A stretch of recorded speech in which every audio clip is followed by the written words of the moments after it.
দায়িত্বশীল শিক্ষিকাবৃন্দ আছে, ওনাদের কাছে আপনারা হস্তান্তর করতে পারেন। আমি আপনাদের কাছে এই যে প্রতিষ্ঠান, এই মাদ্রাসার যে ওয়াজ মাহফিলের যে আয়োজন করা হয়েছে, এর উদ্দেশ্যটা কি?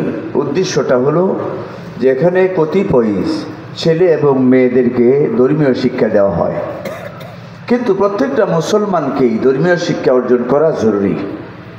তলাবুল ইলমি ফারিদাতুন আলা কুল্লি মুসলিম, ইলমে দ্বীন শিক্ষা গ্রহণ করা প্রত্যেকটা মুসলমান নরনারীর জন্য ফরজ।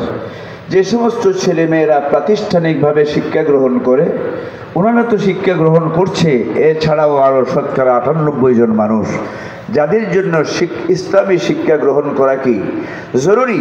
ওনাদের কাছে এই শিক্ষা গ্রহণের অনুভূতি, এই শিক্ষা গ্রহণের প্রয়োজনীয়তা এবং তাদের জীবনে কি ত্রুটি বিচ্যুতি, সেগুলো জানানোর জন্যই প্রতিষ্ঠান ভিত্তিক ওয়াজ মাহফিলের আয়োজন করা হয়।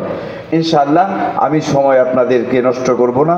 যারা অতিথিবৃন্দ, দাওয়াতি মেহমানগণ এসেছেন, ইনশাআল্লাহ ধারাবাহিকভাবে ওনারা ওনাদের আলোচনা ইনশাআল্লাহ শেষ করবেন। আর আলাউদ্দিন আইএমসি মিডিয়া কুরআন হাদিসের কথা বলে, সত্যের দিকে আহ্বান করে। Alauddin IMC media.